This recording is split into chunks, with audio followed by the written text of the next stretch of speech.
Hello and welcome to the Talking Food with Bidfood podcast. I'm this episode's guest host, Emily Butler, and I'm the Customer Marketing Manager for the care sector.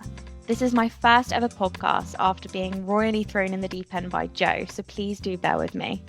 With the King's Coronation taking place this year, we thought it was a great opportunity to talk about the importance of events and celebrations in care homes and what this means for a resident's well-being.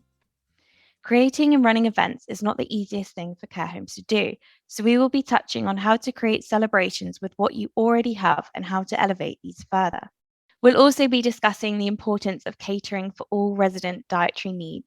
To help me bring this alive for you, I'll be joined by Wayne Wright, who is the food development chef at Bidfood for the care sector.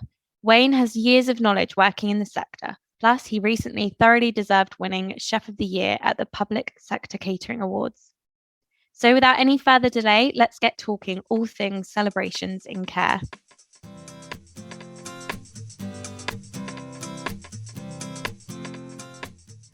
Welcome back. So Wayne, you've been on the podcast a few times now, but for anyone new to this, can you share a bit about your role here at Bidfood and the work you do for the sector? Yes, my role within Bidfood is to support our healthcare business, which consists of workshops, menu planning, special days, theme days, and supplying lots of innovation for our customers.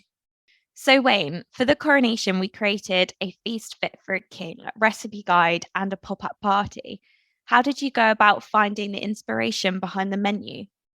Well, I just thought it was a fantastic event this year that was going to happen across the UK. And I just thought that a lot of care homes out there are struggling for staff and might need a little bit of support and innovation. So I just set about thinking what I could do and how I could bring it all alive. So I just thought an easy prepared menu with simple recipes that tasted great and fit for a king. We'll go down a treat with some of our cares, and having spoken to a couple of our groups, so we're desperate and really keen to be involved with this great idea. So I set about writing some recipes that the king himself enjoys, and that are simple to prepare, colourful and tasty for residents with the care home. So the pop-up party we did at the care home, what would you say the reaction was like from the residents and the team at the home? At first, the residents had fear on their face. They're seeing a new chef walk into the building, and they were worried that their favourite chef had sort of left, and I was going to give them some food that they didn't really like. But once I sat down with the residents and chatted to them about we're going to host a party today for the King's Coronation, and as soon as it mentioned the word lamb, it was like, oh, lamb, one of my favourites. And then the faces started to turn with joy for a nice party with glasses of wine and chocolates, and they soon came on board. And the staff in the home, they were really excited to be part of it. They understand that their frustrations and problems with budgets and how to cook a feast for a king. So showing these quick, easy recipes really helped them support a great day, recipes for the future. Why was it so important for you to have catered for all diets, including IDSI diets, on the day? Yeah, it's a tricky question, really. A lot of residents within homes get left out and just have, like porridge for breakfast or mashed potato with a couple of vegetables. So choosing the right menu with easy to prepare and cook dishes helps blend the food. But it's not just about IDSI. We've got to take into account finger food and that kind of thing for the cutlery-free diets. We've got diabetes to cover. So I found this menu covered all aspects of it. The prawn cocktail to start, that was quite easy with finger food. It's quite easy to fortify and blend. The roast meats go well with finger food. The desserts were great and easy to either put more calories in or less calories in. So it was a well-balanced menu that fits all diets. But we want everyone to feel welcome at the mealtime.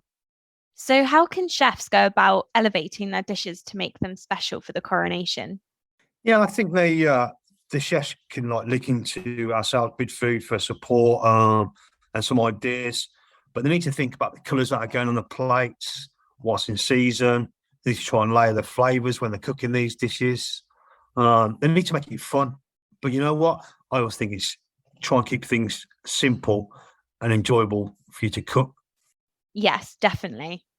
Any top tips on how to make the dinner service a real showstopper for the residents? Well, I think it starts before the service. I think get some of those flavours coming out of the kitchen, making some bread, getting some herbs around the home, so the aromas are going. It starts to get their appetite going. get to know the residents, see what they like, dislike, and try and get some of the favourites into these dishes when you're planning it for these special occasions. Keep it simple again, colour. Try and be out in the dining rooms with the residents, making a full interactive day for them. Finally then, Wayne, why is it so important to elevate the meal offering for key events? As I said before, the King's Coronation and the monarchy have played such a big part in their lives over the years. They'll all be wanting to celebrate it.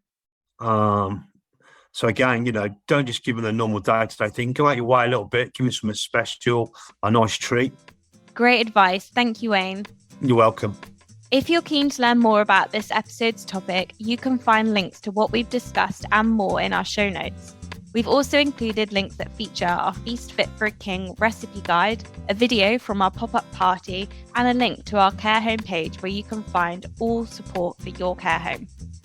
If you've enjoyed this, please make sure you follow our series so you can be the first to hear our latest episodes. Thank you for listening, and until next time, goodbye.